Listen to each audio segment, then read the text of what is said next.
சென்னையில் தடுப்பூசி போடப்பட்ட செல்லப்பிராணிகளுக்கும் லெப்டோஸ்பைரோசிஸ் நோய் தாக்குதல் ஏற்பட்டிருப்பதாக தெரிவித்துள்ளனர் மெட்ராஸ் கால்நடை கல்லூரி மருத்துவர்கள். இந்த நோயிலிருந்து செல்லப்பிராணிகளையும் நம்மையும் காத்துக்கொள்வது எப்படி, நோயின் அறிகுறிகள் என்ன என்பது குறித்து வரைகலை மூலம் விளக்குகிறார் சிறப்பு செய்தியாளர் லாவண்யா.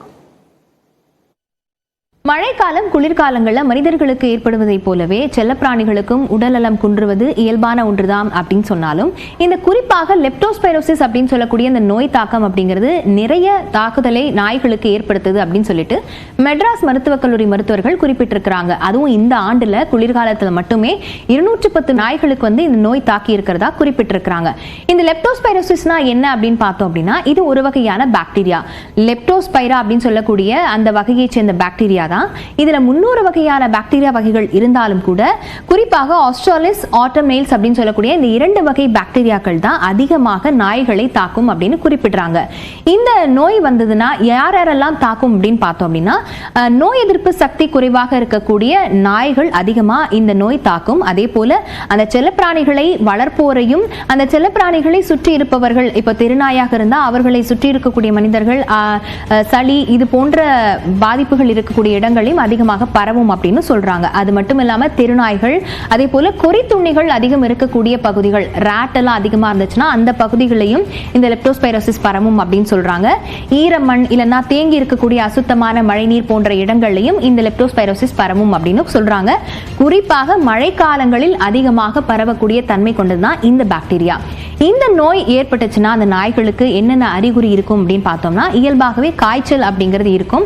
அது மட்டும் இல்லாம அனரெக்சியா அப்படின்னா நாய்கள் உணவு உட்கொள்ளாமை ஏற்படும். அது போல அதனுடைய வெயிட்டும் ரொம்பவே லாஸ் ஆகும் அப்படின்னு குறிப்பிடுறாங்க. அது மட்டும் இல்லாம வாந்தி வயிற்றுப்போக்கு ஏற்படுவதோட மட்டும் இல்லாம நாய்களுக்கு சிறுநீர்ல மாற்றம் ஏற்படும். அதுலயும் சிறுநீர் மஞ்சளாக வருவது, சிறுநீர்ல ரத்தம் கலந்து வருவது போன்ற உபாதைகளும் ஏற்படும் அப்படின்னு குறிப்பிடுறாங்க.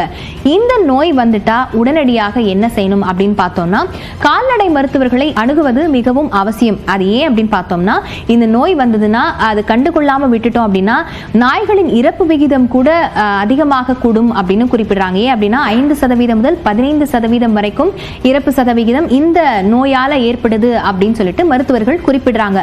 அது மட்டும் இல்லாம லிவர் டேமேஜ், கிட்னி டேமேஜ் போன்ற ப்ராப்ளம்ஸும் கூட வரும் அப்படின்னு தெரிவிக்கிறாங்க. அது மட்டும் இல்லாம நாய்களுக்கு உரிய மருந்துகளை வழங்குவதும் அவசியம் அப்படின்னு குறிப்பிடுறாங்க.